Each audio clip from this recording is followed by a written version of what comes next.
चितवन बहस। नमस्कार, radio Chitwan 94.6 megahertz को चितवन बहसमा आज पनि म यमन एउटा बहसको साथमा उपस्थित भइसकेको छु र आज हामी कुराकानी गर्नेछौँ स्वास्थ्यको बारेमा। अहिले हाम्रो नयाँ ओमिक्रोन भाइरस पनि यसको विषयमा पनि हामी केही कुराकानी गर्नेछौँ र त्यस्तै गरी चितवनमा दुईवटा महोत्सव पनि हुँदैछ, रत्ननगर महोत्सव र चितवन महोत्सव। त्यसको बारेमा पनि हामी अलिकति कुराकानी गर्नेछौँ र यो सँगसँगै अरू विविध कुराकानी आज हामी गर्नेछौँ। र कुराकानीको लागि आज हामीसँग हुनुहुन्छ स्वास्थ्य कार्यालय चितवनका कार्यालय प्रमुख दीपक प्रसाद तिवारीज्यू।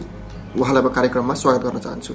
नमस्कार सर, हजुरलाई कार्यक्रममा स्वागत छ। हजुर नमस्कार, धन्यवाद। सन्चै हुनुहुन्छ सर? हजुर सन्चै छु। केमा व्यस्त हुन्छ सर हजुर? अहिले हामी धेरै जसो यही खोपकै व्यवस्थापनमा व्यस्त छौँ। लगभग हामीले खोपमा चितवन जिल्लामा ठुलै चाहिँ उपलब्धि हासिल गरेका छौँ, तथापि अझै पनि हामीले लगाएर सकेको अवस्था छैन। निरन्तर हामी खोपमा अझै छुटपुट भएकालाई लगाउने हिसाबले अगाडि बढिरहेका छौँ। लगभग कति जति लाग्यो होला सर समग्रमा भन्नुपर्दाखेरि? समग्रमा चितवन जिल्लामा चाहिँ हाम्रो 18 वर्ष माथिका नागरिकहरूलाई हामीले लगभग 85-86% चाहिँ खोप लगाइसकेका छौँ पहिलो मात्रा, र दोस्रो मात्रा पनि हाम्रो 75% भन्दा माथि चाहिँ पुगिसकेको अवस्था छ। यो कहिलेसम्म सकिन्छ होला सर यसमा, यो के अनुमान? हामीले यो अघिल्लो हप्ताबाट अलिकति हाम्रो सोच फरक भएको छ। अब हामीले त खोप लगाएर सक्यौँ भने जस्तो महसुस भएको थियो, तर यो जुन अहिले चाहिँ पालिकाहरूमा हप्तामा एक दिन जुन सेड्युल भएर चलिरहेको छ, त्यसमा चाहिँ यो अघिल्लो हप्ता चाहिँ अत्याधिक धेरै चाहिँ सर्वसाधारणहरू खोप लगाउन आउनुभयो पहिलो डोज लगाउनलाई।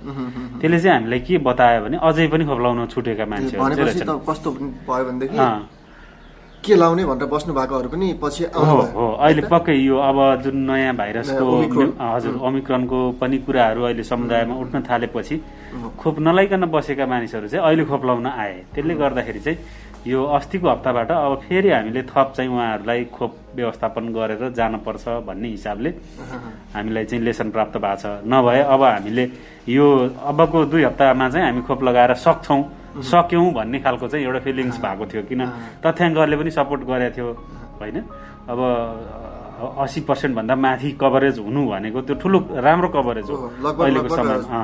सकिएको जस्तै हो, किनभने अब कति मानिसहरू त हुँदैनन् घरमा होइन, बाहिर गएको बेला हुन्छ, अन्यत्र बसोबास गरे हुन्छ।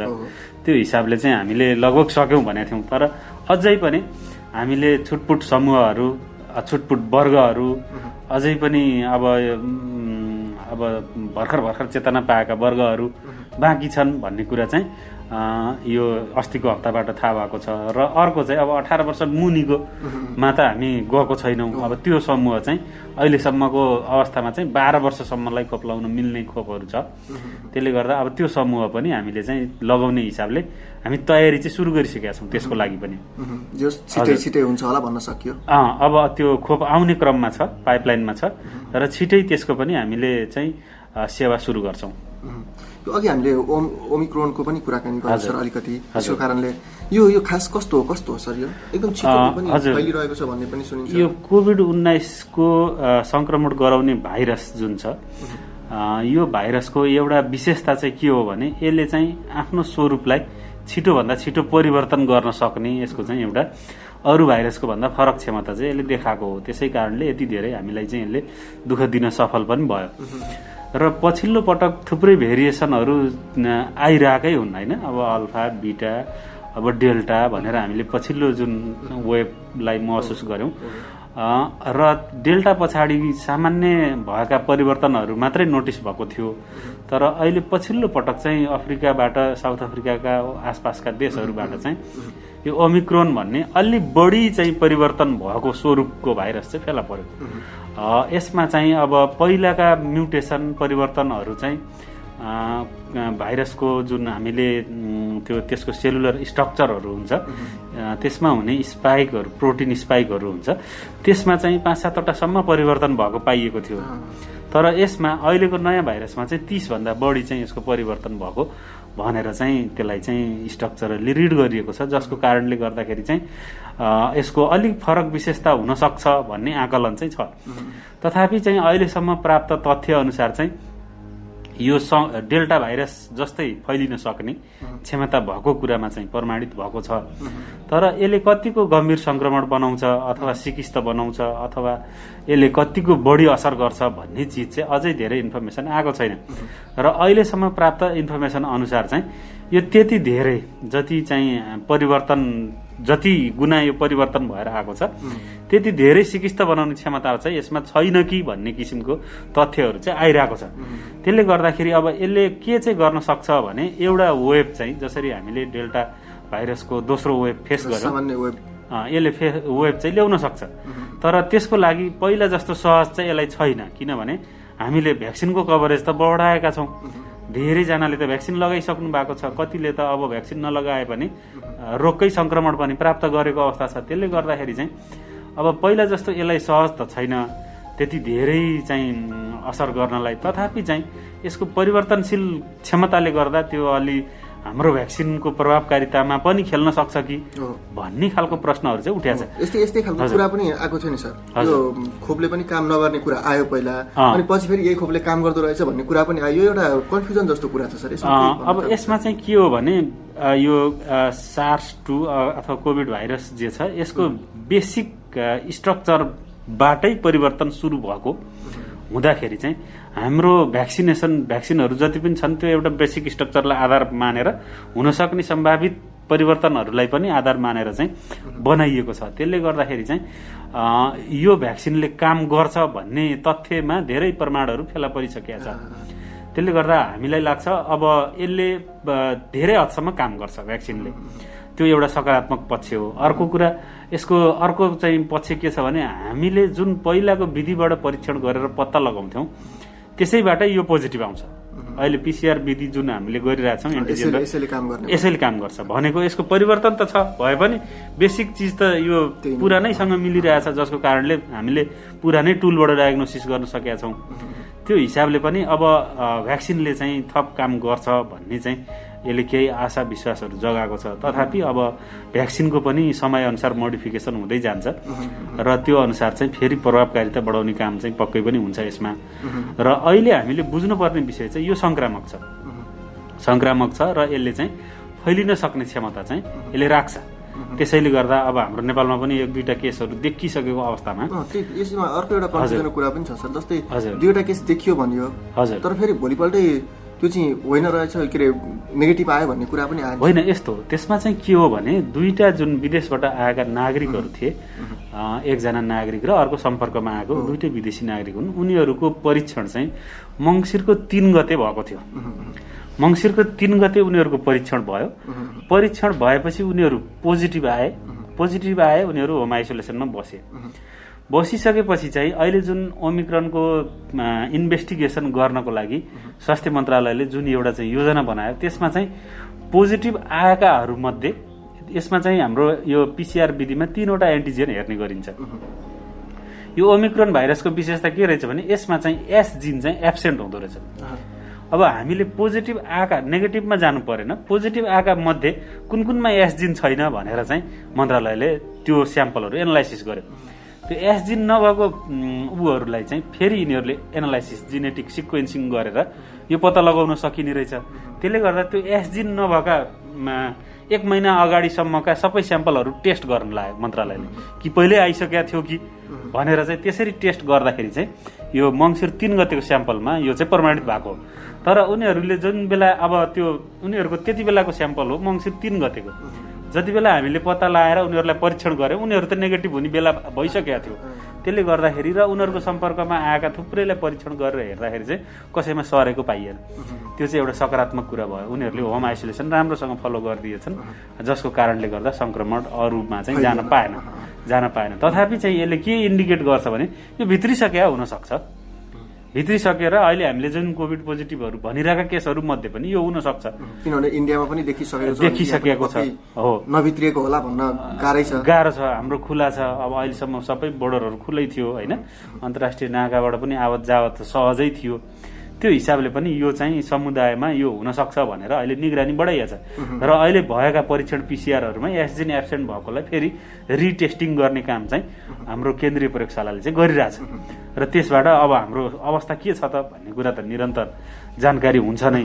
तथापि चाहिँ अब हामीले बुझ्नुपर्ने कुरा के हो भने यो प्रवेश भयो कि भएन भन्ने कुरा इम्पोर्टेन्ट हो। भयो भनेपछि अब चाहिँ यो जताततै पुगेको नि हुनसक्छ भन्ने हिसाबले हामीले सोच्नुपर्छ र त्यही हिसाबले हामी चाहिँ तयारी पनि हुनुपर्छ। एक प्रकारको त्रास पनि अलिकति बढेको छ सर, यो जुन ओमिक्रोन भनेर जब हल्ला सुनिन्छ नि बढेको छ र यो यदि सामाजिक स्तरमै फैलियो भने त्यसले पक्कै पनि नराम्रो असर गर्छ नै र मान्छेलाई के पनि डर छ भनेदेखि फेरि लकडाउन हुने हो कि यसमा धेरै विषय चाहिँ लकडाउनसँग जोडेर धेरै कुराहरू आइरहेको मैले पाएँ। न्युजहरू पनि आयो। अब यसमा चाहिँ के हो भने लकडाउन भन्ने चाहिँ अब अहिलेको अवस्थामा नेपाल सरकारले लकडाउन गर्ने सोच बनाएको छैन। एउटा कुरा यो कुरामा चाहिँ प्रष्टै हुनु पर्यो, किनभने यो लकडाउन सधैँ गर्न सक्ने विषय पनि होइन। र अर्को विषय चाहिँ के छ भने लकडाउनको अवस्था भनेको त हामीले सिर्जना गर्ने कुरा हो। भोलि गएर कुनै पनि अस्पतालमा बेड नपाउने किसिमको केसहरू बढ्न थाल्यो, त्यो किसिमको सिरियस केसहरू आउन थाल्यो भने त स्वतः लकडाउनमा जानुपर्छ, त्यो बेलाको विकल्पै छैन। तर अहिलेको अवस्था त हाम्रो हातमा छ। हामीले 80-90%ले खोप लगाइसकेका छौँ भने अब खोपले गर्ने काम पनि आफ्नो ठाउँमा छ। अहिले हामीले के गर्न सक्छौँ, सावधानी अपनाउन सक्छौँ होइन। जुन चाहिँ हामीले पहिला अपनाउँथ्यौँ, जसरी हामीले एसएमएस भनेर होइन, सोसियल डिस्टेन्सिङ, मास्क र अनि त्यसपछि ह्यान्ड वासिङको कुराहरू जसरी हामीले प्रमोसन गऱ्यौँ, डिस्टेन्स मेन्टेन गर्ने कुराहरू, यसलाई चाहिँ हामीले पालना गरेर अहिलेको स्टेजमा चाहिँ हामीले यो जोखिमलाई न्यूनीकरण गर्न सक्यौँ भने भोलि त्यो अवस्था आउँदै आउँदैन। त्यसले गर्दा हामीलाई चाहिँ यो विषयमा चाहिँ म के भन्न चाहन्छु भने यसमा डराउने आत्तिने विषय छैन। अब हामीले यसको विज्ञान बुझौँ, हामी सबैले बुझौँ यो रोग कसरी सर्छ, यो रोगबाट बच्न के गर्नुपर्छ, कसरी बच्न सकिन्छ भन्ने कुरा हामीलाई अब नौलो रहेन। यो विज्ञान हामी सबैले बुझेका छौँ। त्यसले गर्दा बुझेको कुरालाई चाहिँ अब हामीले व्यवहारमा ल्याउनु पर्यो। ल्यायौँ भने यसले के गर्न सक्छ र केही गर्न सक्छ, ऊ आउँछ जान्छ। त्यसले गर्दा हाम्रो एक त प्रतिरक्षा क्षमता बढेको पनि छ पहिलाभन्दा, त्यो हिसाबले हामी पहिला जस्तो कमजोर पनि छैनौँ र हामी यो कसरी सर्छ के हुन्छ भन्ने कुरा बुझेका छौँ। पहिला जस्तो पल्लो टोलबाट उडेर आउँछ कि त्यो पनि होइन। हामी मास्क लायौँ र डिस्टेन्स मेन्टेन गऱ्यौँ, हाम्रो हातको सफाइ रेगुलर गऱ्यौँ भने हामी जोगिन सक्छौँ भन्ने त तथ्य प्रमाणित छ। त्यो हिसाबले चाहिँ यो कुरालाई हामीले व्यवहारमा ल्याउन सकियो भने चाहिँ यो यत्तिकै रोकिन्छ। जस्तो यो केही वर्ष अगाडि, केही दशक अगाडि चाहिँ यो कोरियन देशहरूमा चाहिँ मर्स भन्ने रोग चाहिँ फैलिएको थियो। त्यो सार्स पछाडि मर्स पछाडि कोभिड आयो। मर्स भन्ने रोगमा पनि उनीहरूले पत्ता लगाएको विषय यो कसरी सर्छ भन्ने मात्रै हो। तिनीहरूले भ्याक्सिन बनाउन सकेका थिएनन्, तर पनि उनीहरूले यो यसरी सर्छ भन्ने पत्ता लागेकै कारणले व्यवहार परिवर्तन गरेर कोरियाले स्पेसल्ली त्यो रोगलाई नियन्त्रण गर्न सफल भएको थियो। त्यसले गर्दा अब त्यो कुरा हामीले पनि अनुभव गरिसक्यौँ, हामीले पनि देख्यौँ। हामीले प्रिकसन लिने मान्छेहरू त जोगियो त, कोभिडको सङ्क्रमणबाट जोगिन सफल भए। त्यो हिसाबले चाहिँ हामीले सावधानी अपनायौँ भने त्यो अवस्था आउन नदिन सक्छौँ, जुन कुरा हाम्रो हातमा छ। तर हामी के चाहन्छौँ भने हामीले सावधानी अपनाउँ। अहिले चाहिँ एकदम राइट टाइम, अहिलेदेखि नै अनावश्यक भिडभाडमा नजाउँ, भिडभाड नगरौँ, भिडभाड सिर्जना हुने खालको गतिविधिलाई न्यूनीकरण गरौँ होइन। जसरी हुन्छ हामीले मापदण्ड फलो गरेर जे सकिन्छ मापदण्ड फलो गरेर रोगलाई चाहिँ कसरी बच्ने भन्ने विषयलाई केन्द्रमा राखेर हामीले गर्ने गतिविधिहरूलाई सोच्यौँ, प्लानिङ गऱ्यौँ भने चाहिँ मलाई लाग्छ अप्ठ्यारो परिस्थिति आउँदैन अबका दिनमा। यति बेला हामी रेडियो चितवन 94.6 मेगाहर्जको चितवन बहसमा छौँ र आज हामी कुराकानी गरिरहेका छौँ स्वास्थ्य कार्यालय चितवनका कार्यालय प्रमुख दीपक प्रसाद तिवारीज्यूसँग। हामी कुराकानीकै क्रममा छौँ। सर, यो कोभिड सकिसकेकै छैन? हजुर। अर्को पनि अलिअलि हल्का फुल्का आउँदैछ। हजुर। यही समयमा महाधिवेशन भएको छ, के भएको छ र त्यो सँगसँगै अहिले फेरि अब चितवन महोत्सव र रत्ननगर महोत्सव दुईटा पनि हुँदैछन् यही मङ्सिर पुस 27 गते र 25 गतेदेखि। यसलाई कसरी लिनुभएको छ? यसमा सतर्कताको अपनाउनेहरूको कुरामा के कस्तो कुराहरू भएको छ सर यहाँबाट? अब यो विषयहरू अहिले जुन हामी कोभिड सङ्क्रमणको विगत 2 वर्षको तितो अनुभव पछाडि हामी बिस्तारै सामान्यकरणतिर र पुरानो जनजीवनतिर फर्किने क्रममा छौँ र यसै सन्दर्भमा अब रोकिएका कुराहरू भएका छन् होइन। अब सामाजिक विभिन्न कार्यक्रमहरू भइरहेका अवस्था छन्। अब विवाह व्रतबन्धदेखि लिएर भनौँ होइन, पार्टीका महाधिवेशन, संस्थाका चाहिँ महाधिवेशनहरू भइरहेको अवस्था छ। यो चाहिँ एउटा सामान्यतर्फ अब हामी फर्किँदैछौँ है भन्ने कुराको चाहिँ एउटा इन्डिकेसन पनि हो। तथापि चाहिँ अझै पनि हाम्रा जोखिम र हाम्रा चाहिँ रिस्कहरू अझै पनि बाँकी छन् र बेला बेलामा आउने परिवर्तनशील यो भाइरसमा आउने परिवर्तनशील गुणले गर्दा थप हामी चाहिँ सचेत र सजग बन्नुपर्छ भन्ने कुरा बेला बेलामा हामीलाई सिकाइरहेकै छ। र अहिले चाहिँ जुन नयाँ म्युटेसनको जुन देखा परेर नेपालमा पनि देखा परिसकेको अवस्था छ, अब यति बेला चाहिँ अहिलेको अवस्थामा पनि हाम्रो जोखिमको विश्लेषण हामीले नियमित गर्ने गर्छौँ। स्वास्थ्य कार्यालय हाम्रो जिल्ला चाहिँ यो कोभिड व्यवस्थापन केन्द्रले पनि यसलाई गर्ने गर्छ, विश्लेषण गर्ने गरिरहेछौँ। गर्दाखेरि अहिलेको अवस्थामा हामी चाहिँ न्यून जोखिमको अवस्थामा छौँ चितवन जिल्लामा, किनभने हाम्रो सक्रिय सङ्क्रमण 500 भन्दा कम छ र हाम्रो अहिलेको पोजिटिभिटी प्रति 100 जनामा 5 जना भन्दा कमको हाराहारीमा चाहिँ हाम्रो पोजिटिभिटी छ। र अस्पतालको भर्ना दरलाई हेर्दाखेरि पनि हामीसँग सिकिस्त बिरामी र चाहिँ सिरियस बिरामीहरूको प्रोपोर्सन ज्यादै कम छ। यी सूचकको आधारमा हामीले जोखिमको विश्लेषण गर्ने गर्छौँ र अहिले हामी न्यून जोखिमको रेन्जमा चाहिँ परेको अवस्था छ। यसलाई हेर्दाखेरि अहिलेको यो तथ्याङ्कलाई आधार मानेर अब विभिन्न खालका अब गतिविधिहरू प्लानिङ चाहिँ गर्नु भएको छ। अब हुन त हामीले यो जोखिमको विश्लेषण दिएकै त्यसैको लागि हो। यसलाई हेरेर तपाईँहरूले चाहिँ त्यो अनुसार कोपिङ चाहिँ हिसाबले चाहिँ प्लान गर्नकै लागि भनेर हामीले यसलाई चाहिँ सार्वजनिक गरिरहेछौँ। प्रत्येक दिन हामीले दिने गर्छौँ। तथापि चाहिँ अब विचार गर्नुपर्ने कुरा चाहिँ के हो भने अब हामीले सामान्यतर्फ जानु पनि छ, जनजीवनलाई सामान्यतर्फ लैजानु पनि छ र अब हामीले चाहिँ यो भेरिएन्टसँग जुझ्नु पनि छ। त्यसले गर्दाखेरि चाहिँ अहिले हामीले अब अहिलेकै जोखिमको अवस्थामा चाहिँ हामीले यो सभा सम्मेलन अथवा कार्यक्रमहरू नगर्नुहोस् भन्ने सक्ने अवस्था छैन। यो जोखिम अहिले न्यूनमै पर्छ। तथापि चाहिँ हामीले भोलि आउन सक्ने परिस्थितिलाई विचार गरेर सावधानी र प्रिकसन अपनाउने। जस्तो महोत्सवकै कुरा छ भने महोत्सवलाई कसरी चाहिँ सङ्क्रमण कमी गरेर अथवा सङ्क्रमणलाई रोक्दै कसरी चाहिँ महोत्सव गर्न सकिन्छ, त्यस्तो उपायहरूमा चाहिँ अलिकति बढी चाहिँ होमवर्क गर्नुपर्ने मैले देख्छु। अब जस्तो प्रवेश अनिवार्य मास्क, जसरी हामीले प्रवेशमा टिकट अनिवार्य गर्छौँ, मास्क पनि अनिवार्य, सेनिटाइजर इन्ट्री पोइन्टमा चाहिँ सेनिटाइज नगरिकन प्रवेश गर्न नपाउनु, यस्तो चिजहरू र अलिकति त्यो हामीले स्टलहरू राख्दाखेरि अलिक खुला, अलिकति मान्छेले दूरी मेन्टेन गरेर हेर्न मिलोस्। अथवा लटमा एकैचोटि धेरै मान्छे पठाउँदाखेरि भित्र क्राउडिङ हुन्छ भने त्यसलाई चाहिँ कसरी चाहिँ क्राउडिङलाई म्यानेज गर्न सकिन्छ, कसरी डिस्टेन्सिङ भेन्टिलेसनका कुराहरूलाई विचार गर्न सकिन्छ, त्यो अनुसार त्यहाँको क्यापेसिटी अनुसार चाहिँ हामीले चाहिँ मान्छे पठाउनु पर्यो र त्यही किसिमले चाहिँ भित्रको व्यवस्थापन पनि त्यसरी चाहिँ गर्ने र स्टलमा बस्नेले पनि सावधानी अपनाउने र डिस्टेन्सलाई चाहिँ फलो गरेर चाहिँ गर्नुपर्ने हुन्छ। त्यसलाई चाहिँ पक्कै पनि उहाँहरूले प्लानिङ गर्नुभएको छ। कतिले त हामीलाई त्यो उसमै राखेर कन्सल्टेसन पनि गरिरहनु भएको छ। अब अहिलेकै अवस्थामा हामीले जोखिमलाई विचार गर्दाखेरि यही अवस्था कायम गर्न सक्यौँ भने हामीले चाहिँ यसलाई प्रिकसन लिएर गर्न सकिन्छ। तर अब भोलिको दिनमा अकस्मात केही होइन, अब अहिलेको भेरिएन्टले एकदमै धेरै असर गर्न थाल्यो र अप्ठ्यारो परिस्थिति आयो भने आजको दिनसम्म कुरा गर्दाखेरि एउटा प्रिकसन युज गरेर हजुर आजसम्मको जोखिमको उसलाई चाहिँ एनालाइसिस गर्दाखेरि चाहिँ हामीले सावधानीलाई केन्द्रमा राखेर अब सधैँभरि एउटा केही पनि नगरेर बसौँ भन्न पनि सकिँदैन, किनभने अब सङ्क्रमण त हामीसँगै रहने नै भयो। त्यो हिसाबले सङ्क्रमणसित हामीले चाहिँ अब जीवनलाई हाम्रा दैनिकीहरूलाई प्लान गर्नुपर्ने छ। त्यो हिसाबले पनि अब सङ्क्रमणलाई कसरी न्यूनीकरण गर्दै हामी अगाडि बढ्न सक्छौँ त भन्ने हिसाबले हामीले आफ्नो क्षमता पनि बढाउनु पर्ने समय आएको छ। सधैँभरि हामीले अब लकडाउन सधैँभरि चाहिँ केही पनि नगरेर गर्दाखेरि त हाम्रो सबै अरू अवस्था पनि नाजुक भएर जान्छ। हजुर, त्यहीमाथि व्यवसायहरू सबै थलिएको समयपछि बल्ल त अब अलिकति उठ्ने समय आएको जस्तो पनि छ। तर सावधानी अपनाएर गर्नु पर्यो, अत्यन्तै सावधानी अपनाएर। अब यो हामीले सङ्क्रमणलाई तुरुन्तै हटाउन सक्ने रहेछौँ, यो यथार्थ हो। त्यसले गर्दा अब यो सङ्क्रमणसँगै बसेर अब हामीले कसरी चाहिँ जोखिम न्यूनीकरण गरेर आफ्नो जीवनलाई अगाडि बढाउन सकिन्छ भन्ने चिजमा चाहिँ हामीले चाहिँ जीवन चाहिँ लाइफ स्किल विकास गर्नुपर्ने यो भाइरसले हामीलाई चुनौती दिएको छ। त्योसँगै मिलेर बाँच्नुपर्ने अवस्था छ र त्यसलाई चाहिँ हामीले आफ्नो स्किललाई बढाएर चाहिँ हामी अगाडि बढ्नुपर्ने हुन्छ।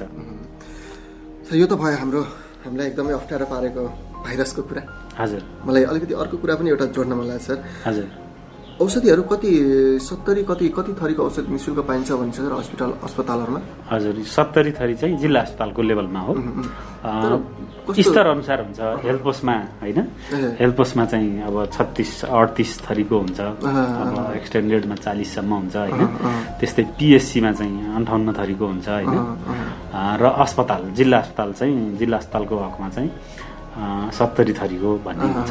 हामीसँग जिल्ला अस्पताल चाहिँ छैन, तर चाहिँ अब पिएससी र अस्पतालको लेभलमा हुन सक्ने चाहिँ औषधिहरू चाहिँ हुन्छन्।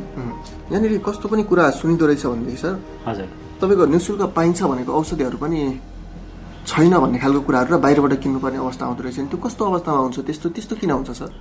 अब हाम्रो स्वास्थ्य संस्थाहरू, स्वास्थ्य चौकीहरूमा चाहिँ त्यति साह्रै त्यो समस्या छ जस्तो हामीलाई लाग्दैन। किनभने स्वास्थ्य चौकीमा प्राप्त हुने औषधिको दायरै साँगुरो छ होइन। त्यसले ठुलो अरू सबै कुरालाई कभर गर्ने पनि होइन। हाम्रो मोडेल भनेकै प्राइमेरी हेल्थ केयरको मोडेल हो, प्रायोरिटाइज प्रब्लमलाई मात्रै हाम्रा केही त्यहाँको क्षमताले भ्यो भने, फेरि अब हामीसँग स्वास्थ्य चौकी स्तरमा त डाक्टर छैन नि त, त्यहाँको क्षमता अब हाम्रो प्यारामेडिक्स अथवा त्यहाँको नर्सिङ स्टाफको क्षमताले उनीहरूको लेभलबाट दिन सक्ने सेवा चाहिँ हामीले दिएका हौँ। त्यो हिसाबले त्यो लेभलमा त त्यति समस्या छैन होला। बरु अहिले पछिल्लो पटक समस्या चाहिँ मैले धेरै जसो सुन्ने गरेको चाहिँ जिल्लामा चाहिँ बिमामा चाहिँ केही औषधिहरू पाइएन भन्ने चाहिँ बिमा गरेको सेवाग्राहीहरूबाट यो औषधि नपाएको गुनासो चाहिँ सुनिन्छ यता कता। मैले खास यो बिमाको पनि कुरामा जोडियोस् भन्दै यो कुरा राखेको थिएँ सरले। अहिले चाहिँ कस्तो छ भने हामी आधारभूत सेवा र विशेषज्ञ सेवालाई हामीले फरक ढङ्गले बुझ्नुपर्ने हुन्छ। अहिले नेपाल सरकारले आधारभूत स्वास्थ्य सेवा निःशुल्क प्रदान गर्छ। आधारभूत स्वास्थ्य सेवा चाहिँ हाम्रो विशेष गरी स्थानीय तहका स्वास्थ्य संस्थाहरूले दिन्छन्। त्यहाँ चाहिँ सबै कुरा निःशुल्क हुन्छ। त्यहाँ चाहिँ औषधि त्यहाँको क्षमताको अनुसारको औषधिहरू चाहिँ प्राप्त हुन्छ। त्यहाँ चाहिँ त्यति ठुलो समस्या औषधिमा भएको हामीलाई जानकारी छैन, किनभने त्यहाँ उपलब्ध हुने चाहिँ लगभग उपलब्ध भएको अवस्था छ। र अहिले राम्रो पछि के छ भने स्थानीय तहले स्वास्थ्य क्षेत्रमा राम्रो लगानी गर्नुभएको छ र स्थानीय स्तरबाटै केन्द्रबाट पनि बजेट प्राप्त हुन्छ। तर स्थानीयबाटै औषधि व्यवस्थापनको लागि हाम्रो चितवन जिल्लाको 7वटा पालिकाले केही न केही बजेट चाहिँ छुट्याएर उहाँहरूले त्यो व्यवस्थापन गर्नुभएको छ। त्यो हिसाबले आधारभूत स्वास्थ्य सेवाको लागि चाहिँ ठुलो गुनासो नहोला भन्ने मेरो बुझाइ छ। हाम्रो फाइन्डिङ पनि त्यही छ। तर आधारभूत भन्दा माथिल्लो विशेषज्ञ स्तरको सेवालाई चाहिँ नेपाल सरकारले बिमा मार्फत जाने भनेर चाहिँ यो नीति लिएको छ। र बिमाभित्र पनि बिमाको आइटमहरू तोकिएको छ र ती आइटमहरूबाट चाहिँ उनीहरूले ती आइटमभित्रका औषधिहरू चाहिँ त्यसबाट निःशुल्क अथवा बीमित उसबाट चाहिँ कोषबाट चाहिँ उनीहरूले पाउने हो। र अब कतिपय औषधिहरू त्यो अहिले हाम्रो बिमाको लिस्टमा पनि पर्दैनन्। कतिपय चाहिँ अब कस्तो हुन्छ भने पेसेन्टले पहिल्यैदेखि खाइरहेको कम्पनीको विश्वास गर्ने हुन्छ। औषधि कम्पनी चाहिँ एउटै नपर्न सक्छ त्यहाँ पाउने। अनि त्यो हुँदाखेरि चाहिँ यो फरक चाहिँ मैले लान्न, मलाई त्यही नै चाहियो भनेपछि उनीहरूसँग त्यो नहुँदाखेरि चाहिँ अब त्यसो भए त यहाँ छैन भन्ने अवस्था चाहिँ सिर्जना हुँदो रहेछ। त्यसले गर्दा अब यसलाई कसरी सल्भ गर्न सकिन्छ भनेर चाहिँ अस्पतालहरूले पछिल्लो पटक चाहिँ धेरै वर्कआउट गर्नुभएको छ। यो पछिल्लो 3 महिना 4 महिनामा चाहिँ मैले थप गुनासो धेरै कम भएको पाएको छु। अनियमितताको कुनै कुरा हुन्छ सर त्यसमा होइन सर? जस्तै अब औषधि त्यहाँनिर निःशुल्क आउने तर बाहिर गएर त किन्नु पर्यो। अब यसमा चाहिँ कस्तो भने यो एउटा चाहिँ बिमामा हाम्रो जति पनि सरकारी निकायहरूबाट औषधिहरू बिक्री वितरण हुन्छ त्यसको चाहिँ एउटा औषधि खरिद गर्ने निश्चित चाहिँ प्रक्रिया अवलम्बन गर्नुपर्ने हुन्छ। त्यसले गर्दा कहिलेकाहीँ चाहिँ औषधिको साइकलमा चाहिँ कहिलेकाहीँ अवरुद्धता आउँछ खरिद प्रक्रियामा। सप्लाईमा चाहिँ समयमा सप्लाई नभइदिँदाखेरि चाहिँ कहिलेकाहीँ चाहिँ हुन्छ भने कहिलेकाहीँ चाहिँ अब आर्थिक वर्षको सुरुमा बजेट रिलिज भएर प्रक्रिया सुरु हुन्छ, त्यो पिरियड चाहिँ कहिलेकाहीँ कभर हुँदैन, जुन चाहिँ आकलन गरे भन्दा फरक पर्न सक्छ। त्यसरी चाहिँ सप्लाईमा केही समस्या हुनसक्छ। र टेन्डरिङ अथवा एउटा प्रक्रियाबाट आउने हुँदाखेरि चाहिँ औषधि चाहिँ अब सर्वसुलभ मूल्यमै चाहिँ खरिद गरिएको हुन्छ। एउटा कम्पिटिसनबाट आएको हुँदा चाहिँ अस्पतालहरूले पाउने औषधि चाहिँ अरू बाहिर बजारको भन्दा कम मूल्यकै हुन्छ, सहुलियतकै हुन्छ। त्यो हिसाबले चाहिँ राम्रो नै सेवा दिएको हुन्छ। तथापि यहाँ एउटा विषय चाहिँ के हुन्छ भने पेसेन्टले आफूले खाइरहेको कम्पनीकै औषधि खोज्छ। तर त्यो एउटा प्रक्रियामा चाहिँ हामी खरिद प्रक्रियाबाट ल्याउँदाखेरि फल्नु औषधि कम्पनीको औषधि किन्छु भनेर हामीले प्रोसेस गर्न पाइँदैन। औषधिको चाहिँ जेनेरिक नामबाट चाहिँ हामी जानुपर्छ। त्यो मध्ये अब न्यूनतम क्वालिटी स्ट्यान्डर्ड मिट गरेकाहरूबाट त्यो जुन कम्पनीले पनि त्यो चाहिँ बिडिङ जित्न सक्छ। त्यसले गर्दाखेरि चाहिँ कहिलेकाहीँ पेसेन्टले आफूले खाइरहेको कम्पनीको नभन्दा यो औषधि नै अलग हो, किनभने अब त्यसको प्याकेजिङ होइन, त्यसको बट्टा फरक हुन्छ, फरक देखिन्छ। त्यसले गर्दा यो होइन भन्ने खालको चाहिँ हुन्छ। यसमा चाहिँ पब्लिकले पनि बुझ्नु जरुरी छ। एउटा न्यूनतम स्ट्यान्डर्ड भएका औषधिहरू चाहिँ कम्पनी फरक पर्दैमा ठुलो फरक पर्ने विषय चाहिँ रहँदैनन्। त्यसले गर्दाखेरि त्यो न्यूनतम स्ट्यान्डर्ड चाहिँ उनले मिट गर्ने किसिमबाटै बनेको हुन्छ। यो यदा कदा चाहिँ अब यो अब औषधिको एजुकेसनको विषय पनि हो। यो यदा कदा चाहिँ त्यो गुनासोहरू हुन्छ। तर पछिल्लो पटक चाहिँ बिमाले धेरै हदसम्म चाहिँ क्लाइन्टहरूलाई अहिले सन्तुष्ट गर्न सकेको चाहिँ हामीले पाछौँ, जुन यो सुधारोन्मुख छ। किनभने अब यो त नयाँ कुरा हो, हाम्रो देशमा सुरु भएको नयाँ कार्यक्रमकै रूपमा आएको हो। अब बिस्तारै यसले चाहिँ म्याचुरिटी लिँदै गएको छ। यसले गर्दा धेरै चचाउन आउनेहरूलाई पनि एकदमै सजिलो भएको छ र अस्पताललाई पनि एकदमै हो। अस्पताललाई अहिले फाइनेन्सियल बर्डन ज्यादै कम भएको छ र पब्लिकलाई पनि कम भएको छ। एउटा परिवारभित्र 3500 को खर्चले कहिले पनि पुग्थेन, तर बिमामा वर्षमा 3500 तिरेपछि 1 लाखसम्मको उपचार चाहिँ पाउँदा जनतन चाहिँ परिवारलाई त्योभन्दा थप खर्च गर्न नपरेको भन्ने फिडब्याक चाहिँ धेरैको आएको छ। त्यसले गर्दा अब अझै पनि बिमाको दायरा बढाएर छुटेकाहरूलाई चाहिँ समाहित गरेर जान सकियो भने आधारभूत स्वास्थ्य सेवा त हाम्रा स्थानीय स्तरमै निःशुल्कै छन्। विशेषज्ञ सेवाको लागि, त्योभन्दा माथिल्लो स्तरको सेवाको लागि चाहिँ हामीले बिमालाई प्रमोसन गर्नै पर्छ र त्यसलाई चाहिँ थप सुदृढ बनाउनै पर्छ। त्यसैबाट हामीले गर्न सक्छौँ भन्ने कुरा चाहिँ अहिले पछिल्लो पटक यो स्थापित भइसकेको छ। यति बेला हामी रेडियो चितवन अर्थात् चितवनकै पहिलो सामुदायिक रेडियो चितवन बहसमा छौँ र हामी कुराकानी गरिरहेका छौँ आज स्वास्थ्य कार्यालय चितवनका कार्यालय प्रमुख दीपक प्रसाद तिवारीज्यूसँग। हामी कुराकानीको क्रममै छौँ। सर अब अलिकति हजुरको कुरा गरौँ सर। हजुर यहाँसम्म कसरी आइपुग्नु भयो सर? त्यो आउँदाखेरिको यात्रा, शैक्षिक योग्यतादेखि लिएर कुराहरू कुन ठाउँमा? एकदम राम्रो प्रश्न गर्नुभयो। धेरैले सोध्नुहुन्छ मलाई तपाईँ चाहिँ कसरी यहाँ आउनुभयो भनेर। मेरो घर चाहिँ नवलपरासी जिल्ला हो र म विगत 69 सालदेखि चितवन जिल्लामा अस्थायी रूपमा चाहिँ बसोबास गर्दै आएको छु। अस्थायी बसोबास भन्नाले मेरो परिवारको जागिरको सिलसिला चाहिँ यतै भएको हुँदा हामी यतै बस्दै आएका छौँ। र म 70 सालमा चाहिँ योभन्दा अगाडि चाहिँ 70 सालभन्दा अगाडि म केयर नेपाल भन्ने अन्तर्राष्ट्रिय गैर सरकारी संस्थामा काम गर्थेँ र त्यसमा काम गर्दै जाँदाखेरि मलाई चाहिँ नेपाल सरकारमा चाहिँ काम गर्ने इच्छा जाग्यो र म 70 सालमा नेपाल सरकारमा चाहिँ प्रवेश गरेको हुँ। लोकसेवाबाट चाहिँ म हाम्रो 9औं तहमा चाहिँ म खुल्लाबाट प्रतिस्पर्धा गरेर प्रवेश गरेको हो र त्यस पछाडि मैले पहिलो सेवा चाहिँ बारा जिल्लामा कार्यालय प्रमुखको रूपमा, स्वास्थ्य कार्यालय प्रमुखको रूपमा गरेँ। बारा अनि मकवानपुर, बागलुङ हुँदै चाहिँ म चितवन जिल्लामा, यो मेरो चाहिँ 4थो जिल्ला हो व्यवस्थापनको हिसाबले कार्यरत छु। र अब ब्याकग्राउन्ड भन्दाखेरि चाहिँ म चाहिँ नवलपरासीकै एउटा सरकारी स्कुलबाट मैले हाई स्कुल गरेको हुँ, एसएलसी। त्यस पछाडि म आइएससी पढेँ। आइएससी पढेपछि मैले महाराजगञ्ज अहिलेको टिचिङ हस्पिटल भन्ने जुन पुरानो हस्पिटल महाराजगञ्ज क्याम्पसबाट चाहिँ मैले जनस्वास्थ्य विषयमा स्नातक गरेँ।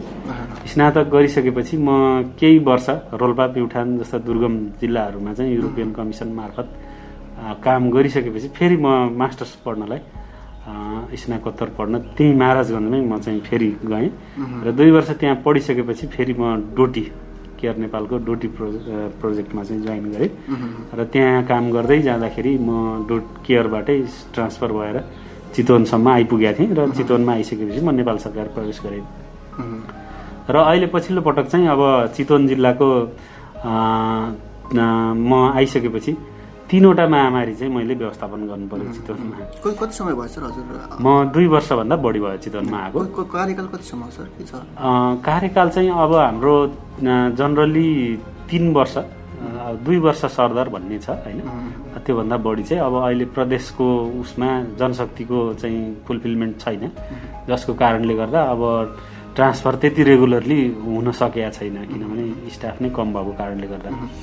बडा अप्ठ्यारो समयमा आइपुग्नु भएछ। हजुर, म पहिलोपटक आउँदाखेरि चाहिँ म साउन महिनामा आएँ। आउँदा डेङ्गीको महामारी सुरु भएको थियो र त्यति बेला डेङ्गीले धेरै नै असर गर्यो चितवन जिल्लामा र त्यसको व्यवस्थापनमा हामी स्थानीय तह भर्खरै समायोजन हुने क्रममा स्वास्थ्य कर्मीहरू भित्रिँदै थिए। स्वास्थ्य कार्यालय पनि आफैमा त्यति बेला भर्खरै इस्टाब्लिस हुँदै थियो प्रदेश अन्तर्गत। त्यो चुनौतीको बिचमा चाहिँ डेङ्गु नियन्त्रणको काम गरियो। त्यस पछाडि चाहिँ कोभिड सङ्क्रमण सुरु भयो। सङ्क्रमण सुरु हुने बेलामै फेरि दादुराको महामारी पनि चितवन जिल्लाको पहाडी गाविसहरूमा पहाडी चाहिँ वडाहरूमा चाहिँ फैल्यो। विशेष गरी राप्ती नगरपालिकासँग जोडिएको त्यसको पनि व्यवस्थापन गरियो र अहिले कोभिडको व्यवस्थापन चाहिँ पछिल्लो 2 वर्ष चाहिँ कोभिडकै व्यवस्थापनमा लाग्यो र अहिले पछिल्लो 1 वर्ष चाहिँ हामी खोप व्यवस्थापनमा लागेका छौँ। कोभिडकै व्यवस्थापनको एउटा मुख्य काममा लागेका छौँ र अरू अब जनस्वास्थ्यको क्रियाकलापहरू पनि हामीले अब चाहिँ निरन्तर अगाडि बढ्नुपर्छ भनेर स्थानीय तहहरूसँग बसेर काम गरिरहेका छौँ।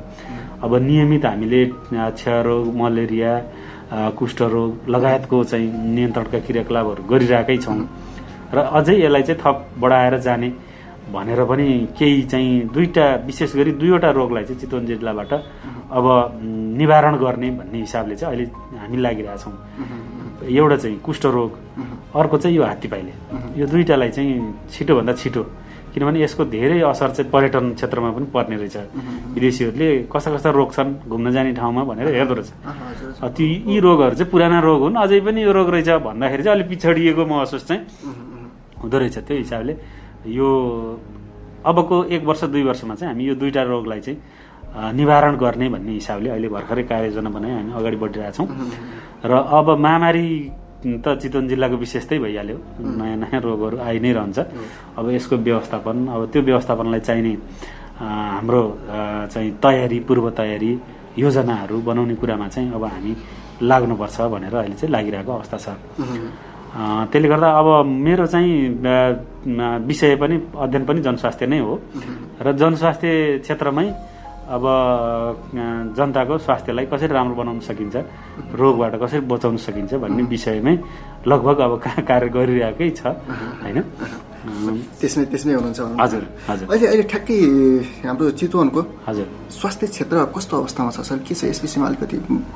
चितवनको स्वास्थ्य क्षेत्र चाहिँ मैले 2 वर्ष यहाँ काम गर्दाखेरि बुझेको चाहिँ के छ भने चितवनमा हाम्रो स्वास्थ्यको पहुँच चाहिँ राम्रो छ। हामीसँग सबै खालका सुविधाहरू एकदम सहज रूपमा उपलब्ध छन्। सबै खालका सुविधाहरू उपलब्ध छन् र बाटोघाटो जान आउन पहाडका केही अझै वडाहरू अझै अप्ठ्यारा छन् भए पनि आवत जावतको हिसाबले पनि त्यस्तो ठुलो कठिनाइ चाहिँ यहाँ छैन, जसको कारणले गर्दा सेवा नभएर सेवा पाइएन भन्ने अवस्था चाहिँ चितवनमा रहेन रहेछ। र अर्को चितवनको राम्रो पक्ष चाहिँ स्वास्थ्यको चेतना स्तर चाहिँ राम्रो छ चितवन जिल्लाको। अब यही खोपकै विषयमा पनि 80-90% खोप कभरेज अरू कुनै जिल्लाले गर्न सकेका छैन, जुन चाहिँ यहाँको चाहिँ चितवन जिल्लालाई पहिलो मान्न सकिन्छ सर यसमा? पहिलो नै त नहोला, काठमाडौँ भ्यालीको राम्रो होला, तथापि चाहिँ जुन एउटा ठुलो जिल्ला, ठुलो जनसङ्ख्या भएको, ठुल्ठुलो बजार भएको जिल्लामा चाहिँ यति राम्रो चाहिँ अरूमा छैन, त्यो चाहिँ भन्न सक्छौँ हामी। त्यो हिसाबले चितवनको जनताको चेतना स्तर, स्वास्थ्यप्रतिको सजगता चेतना स्तर चाहिँ असाध्यै राम्रो छ, जुन कुरा एकदम सकारात्मक एसेट हो भन्ने लाग्छ। र तेस्रो कुरा चाहिँ अब यहाँ रिसोर्सले पनि केही साथ दिएको छ। यहाँको स्थानीय तहहरूको केही न केही आफ्नो रिसोर्स छ, जसलाई चाहिँ उहाँहरूले स्वास्थ्य क्षेत्रमा लगानी गरिरहनु भएको छ। त्यो पनि एउटा ठुलो पुँजी हो स्वास्थ्य क्षेत्रमा। त्यो स्वास्थ्यमा खर्च गर्नुपर्छ भन्ने पोलिटिकल मान्छेहरूमा चेतना आउनु भनेको एउटा विकासको अर्को महत्त्वपूर्ण पक्ष हो, जुन चाहिँ चितवनमा छ। त्यसले गर्दा स्वास्थ्य क्षेत्रलाई अत्यन्तै महत्त्वपूर्ण संवेदनशील क्षेत्रको रूपमा मानेर यहाँका चाहिँ पोलिटिकल पार्टीहरू सबैले चाहिँ अगाडि बढेको अवस्था छ र यसलाई चाहिँ गर्नुपर्छ भन्ने सबैको साथ सहयोग छ, जसको कारणले गर्दाखेरि थुप्रै कुराहरू व्यवस्थापन गर्न सहज भएको छ। यो पनि अर्को महत्त्वपूर्ण एसेट हो, जसले चाहिँ हाम्रो स्वास्थ्य अवस्थालाई थप राम्रो बनाउनलाई चाहिँ राम्रो गरिरहेको छ।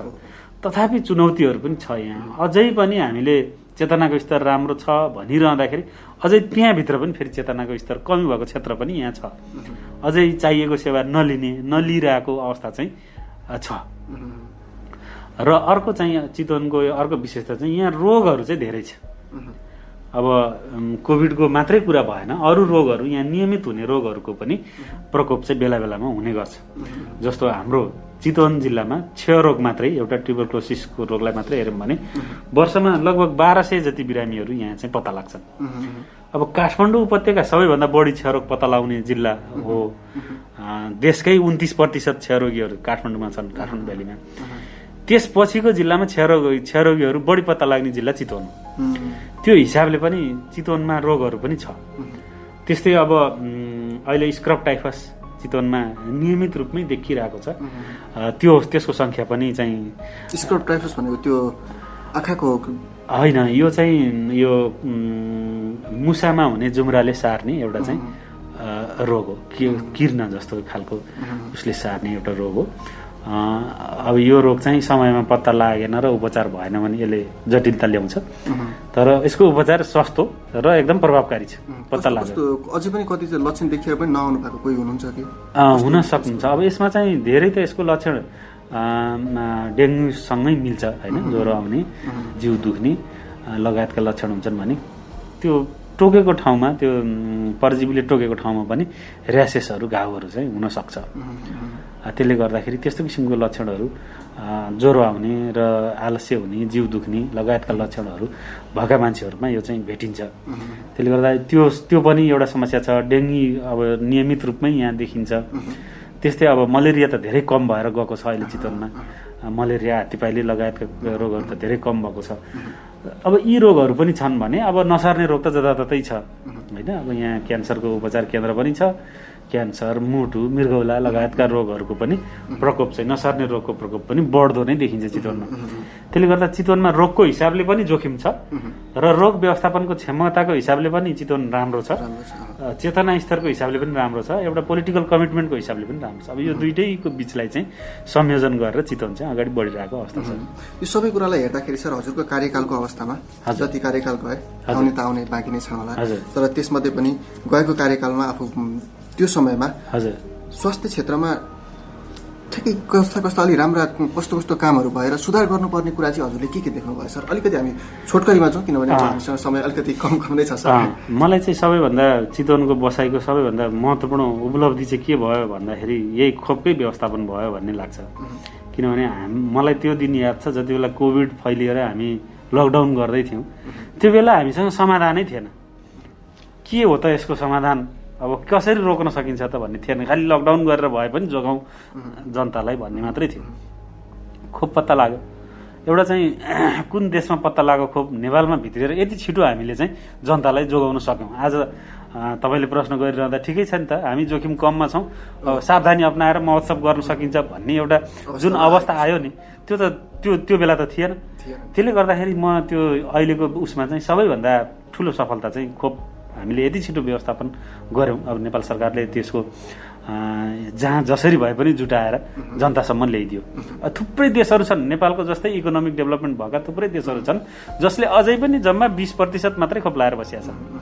त्यो हिसाबले नेपाल चाहिँ यो विषयमा नेपाल सरकारलाई म विशेष धन्यवाद दिन चाहन्छु र चितवनले पनि त्यसमा थप राम्रो काम गर्यो। र अब चुनौतीहरूको विषयमा चाहिँ अब कोभिडको बेलामा केही पहिलो वेभमा चाहिँ हामीले अलिकति त्रसित भएर स्वास्थ्य कर्मीहरूको उसले गर्दा पनि, मनोभावनाले गर्दा पनि कतिपय चाहिँ उपचार नपाउने समस्याहरू भयो। अस्पतालहरूको बिचमा समन्वयमा समस्या भयो र उपचार व्यवस्थापनमा पनि केही जटिलताहरू आए। तर हामीलाई दोस्रो वेभमा आइपुग्दासम्म ती कुराहरूलाई हामीले बुझ्यौँ र त्यसलाई चाहिँ एड्रेस गर्न सफल भयौँ। अस्पताल बिचको समन्वय पनि सुदृढ भयो। एउटा अस्पतालले अर्को अस्पतालमा आवश्यक परेको बेलामा रिफर गर्ने संस्कार पनि बस्यो। परेको अप्ठ्यारोमा मिलेर सहयोग गर्ने संस्कार पनि बस्यो। र एउटा चाहिँ टिमवर्कको भावना चाहिँ कोभिडको बेलामा चाहिँ हामीले विकास गर्न सक्यौँ, जुन चाहिँ असाध्यै राम्रो कुरा। आउने दिनमा यस्ता किसिमका चुनौतीहरूलाई सहजै चाहिँ निजी क्षेत्र होस्, सरकारी क्षेत्र होस्, सबै मिलेर चाहिँ सामना गर्न सकिन्छ भन्ने चाहिँ एउटा सकारात्मक ऊर्जा चाहिँ सन्देश चाहिँ यहाँ प्राप्त भएको छ। अब चुनौतीको विषयमा अरू पनि अब बेला बेलामा अझै पनि हामीसँग भने जस्ता उपकरणहरू, औजारहरू छैनन्, सुधार गर्नुपर्ने। हजुर अझै पनि हाम्रा क्यान्सरका कतिपय डायग्नोसिस गर्नलाई इन्डिया जानुपर्ने बाध्यता छ। अब त्यसलाई चाहिँ हामीले डायग्नोसिसहरू गर्ने उपकरणहरू अझै पनि भित्राउनु बाँकी छ। त्यस्तै दक्ष जनशक्तिको कुरा पनि छ। अहिले धेरै स्पेसलाइज सुपर स्पेसलाइज हुँदै गएको छ मेडिकल साइन्स। त्यो सबै सुपर स्पेसालिटीहरू अहिले उपलब्ध भइसकेको छैन यहाँ, त्यसले समय लिन्छन् त्यो। अब तर आवश्यकता त भइसक्यो, किनभने समस्या त फेरि त्यो लेभलका समस्याहरू यहाँ आइसके। त्यो हिसाबले त्यो दक्ष जनशक्तिलाई भित्र्याउने र टेक्नोलोजीलाई भित्र्याउने कुरा पनि आउने दिनमा चाहिँ अब भइरहेको छ। तर अझै हाम्रो चाहिँ पब्लिकको अपेक्षा र रोगको चाहिँ दायरा चाहिँ बढ्दै गएको हुँदा त्यो चाहिँ अब छिटोभन्दा छिटो जरुरी चाहिँ देखिन्छ। अब किनभने अरू जिल्ला अरू ठाउँ भएको भए त्यो एक्सपेक्टेसन हुन्थेन होला। यो त मेडिकल सिटी भनेर हामीले भन्छौँ, पब्लिकले त्यो विश्वास गर्छ। अरू थुप्रै जिल्लाका 14-15 जिल्लाका मान्छे त नियमित रूपमा सेवा लिन यहाँ आउँछ। अरू धेरै ठाउँको मान्छे आउँछ, भरतपुर जाने हो। त्यो हिसाबले पनि अब त्यो पब्लिकको अपेक्षालाई मिट गर्नलाई पनि अब हामीले चाहिँ दक्ष जनशक्ति र टेक्नोलोजीमा चाहिँ अझै काम गर्नुपर्ने बाँकी छ ठुला अस्पतालहरूले। सर, अब हजुरलाई भविष्यमा कस्तो रूपमा देखिन्छ होला सर? अब कस्तो भूमिकामा देखिन्छ होला? अब मैले चाहिँ अब मेरो यात्रा भनेको चाहिँ अब मैले जनस्वास्थ्यको क्षेत्रमा, स्वास्थ्य क्षेत्रमा चाहिँ नीति नियमहरू बनाउने लेभलमा पुग्ने नै मेरो लक्ष्य हो। र मलाई लाग्छ अब म त्यो बाटोमा निरन्तर अगाडि नै छु। आउने दिनमा चाहिँ अब मैले अब जुन यो फिल्ड लेभलमा जिल्लाहरूदेखि लिएर ग्रामीण भेगमा जुन काम गरेर अनुभव जुन मैले स्वास्थ्य क्षेत्रमा हासिल गरेको छु, जुन एउटा भनौँ न एउटा विज्ञता पनि हासिल गरिरहेको छु, त्यो विज्ञतालाई एउटा चाहिँ आउने दिनमा अब कसरी चाहिँ स्वास्थ्य क्षेत्रलाई राम्रो गर्न सकिन्छ भनेर नीति निर्माण गर्ने ठाउँमा चाहिँ मैले पुग्ने लक्ष्य राख्छु। मलाई लाग्छ त्यो लक्ष्य पनि पुरा हुनेछ। त्यो निरन्तर रूपमा म त्यही उसमै अगाडि बढिरहेको छु र थुप्रै त्यस्ता किसिमका गाउँमा भएका चुनौतीहरू, समस्याहरूलाई एड्रेस गर्नको लागि चाहिँ त्यस्ता किसिमका योजना कार्यक्रम ल्याउने ठाउँमा चाहिँ पुग्न पाइयोस् भन्ने चाहिँ शुभेच्छा छ मेरो। हजुरलाई शुभकामना, एकदमै धेरै शुभकामना पनि दिन चाहन्छु मैले। र यसको साथै अब हामी हजुरलाई अझै एक दुईवटा प्रश्न चाहिँ सोध्छु सर। अझै समय अलिकति बढी नै लिएँ मैले हजुरको। सम्पूर्ण चितवनवासीलाई हजुर एउटा हाम्रो स्वास्थ्य कार्यालय चितवनको कार्यालय प्रमुखको नाताले केही भन्न चाहनुहुन्छ सर? मैले चाहिँ यही ओमिक्रोनकै बारेमा केही थप भन्न चाहन्छु। किनभने धेरै मैले गाउँघरमा हिँडडुल गर्दा पब्लिक साधनहरू चढ्दाखेरि के सुन्छु भने अब फेरि चाहिँ लकडाउन हुने भयो, अब फेरि चाहिँ पुरानै अवस्था फर्किने भयो भन्ने चिन्ता त्रास चाहिँ मैले थुप्रै यो चाहिँ सुने, थुप्रैतिरबाट यो सुनिरहेको छु। त्यसको विषयमा चाहिँ म के भन्न चाहन्छु भने भाइरसले आफ्नो रूप निरन्तर परिवर्तन गर्न कोसिसै गर्छ। किनभने यो संसारमा उसले पनि आफ्नो अस्तित्व राख्न चाहन्छ र अब हाम्रो त अब मानव जातिले त आफ्नो अस्तित्वको लागि सधैँ नै सङ्घर्ष गरिराख्नु परेकै छ। यो एउटा त्यही सङ्घर्षको स्वरूप हो यो ओमिक्रोन पनि, र यो कोभिड भाइरस पनि त्यही हो। धेरै कुरा त हामीलाई अहिलेसम्मको समयले सिकाइसकेका छ, हामीले बुझि पनि सकेका छौँ यो रोगलाई कसरी रोक्न सकिन्छ, यो रोगबाट बच्ने उपायहरू के छन्, हाम्रो क्षमता कसरी बढाउन सकिन्छ भन्ने कुरा हामी बुझ्न सक्छौँ, बुझिसकेका छौँ। त्यसले गर्दा अब त्यस्तो त्रसित चाहिँ नहौँ, तर सावधानी चाहिँ अपनाउँ। सावधानी अपनाउने कुरामा कन्जुसी नगरौँ। कोही आफन्त बाहिरबाट आएको छ भने उसलाई अझै पनि 10 दिन चाहिँ होम आइसोलेसनमा राखौँ, क्वारेन्टाइनमा राखौँ। 10 दिनसम्म चाहिँ अलिक लिमिटेड घुलमिल भएर चाहिँ हामीले सावधानी अपनाउँ। किनभने अब यो त मैले भनिहालेँ, भाइरसले पनि आफ्नो अस्तित्व चाहन्छ, हामी पनि आफ्नो अस्तित्वलाई लडिरहेछौँ। त्यसले गर्दाखेरि अब यो त निरन्तर चल्छ नै। हामीले आजको भोलि भाइरसलाई परास्त गरेर पठाउन सक्ने अवस्था पनि देखिएन। त्यसले गर्दाखेरि हामी त्रसित नहौँ, सचेत हौँ। यो भाइरसबाट बच्न सक्ने उपायहरूलाई हामीले व्यवहारमै ल्याउँ र त्यसलाई पालना गरौँ। त्यो गरियो भने चाहिँ भोलि अघिल्ला दिनहरू जुन हामीले भोग्यौँ त्यस्तो दिन चाहिँ हामीले भोग्नु पर्दैन। त्यसैले गर्दा आफ्नो स्वास्थ्यलाई चाहिँ अलिकति अब पहिलाको समयभन्दा अलि बढी ध्यान दिनुपर्ने समय चुनौती चाहिँ थपिएको छ। त्यसमा तपाईँहरूले जनस्वास्थ्यका मापदण्ड होइन, अब नजिकको स्वास्थ्य संस्था, स्वास्थ्य कर्मीले दिएको सल्लाहलाई पालना गर्नुभयो भने यस्ता रोगहरूबाट आउने दिनमा पनि बच्न सकिन्छ, अहिले पनि बच्न सकिन्छ। त्यसले गर्दा त्रसित नहौँ, सावधानी हौँ भन्न चाहिँ म चाहन्छु। हुन्छ सर, अब हाम्रो चितवन बहसको अन्तिममा हजुर एउटा प्रश्न राख्न चाहन्छु सर। हजुर, मैले सोध्न छुट्याएको र हजुरले भन्न चाहनु भएको वा भनौँ भन्न मन लागेको केही त्यस्तो कुराहरू बाँकी छन्? कुरा त धेरै बाँकी होला नि, किनभने हामीसँग समय थोरै थियो, त्यसमध्ये पनि केही छन् भनेदेखि भनिदिनुहोस् न सर। अब त्यस्तो अरू त मैले भन्न बाँकी कुरा छुट्याएँ जस्तो लाग्दैन। तर मलाई चाहिँ के चितवन जिल्लाको एउटा सौहार्द चाहिँ के मन परेको छ भने यहाँको पोलिटिकल कमिटमेन्ट।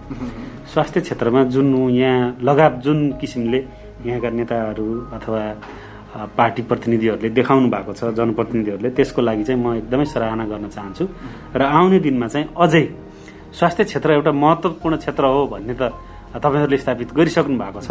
आउने दिनमा पनि यो विषयलाई चाहिँ निरन्तरता चाहिँ दिनुहोला भन्ने चाहिँ म अनुरोध गर्न चाहन्छु। र अब छिटै चाहिँ अब नयाँ चाहिँ पोलिटिकल चेन्जेसहरू आउला। अब निर्वाचनको कुरा छ होइन, अब एउटा साइकल पुरा भएर अर्को सुरु हुने बेला छ, त्यसमा पनि नयाँ नेतृत्वले पनि स्वास्थ्य क्षेत्रमा केही गर्छु भन्ने भावना लिएर चाहिँ आउनुहोला भन्ने म अनुरोध गर्न चाहन्छु। यति नै, धन्यवाद। हुन्छ सर, यति बेलासम्म हामीले कुराकानी गऱ्यौँ स्वास्थ्य कार्यालय चितवनका कार्यालय प्रमुख दीपक प्रसाद तिवारीज्यूसँग।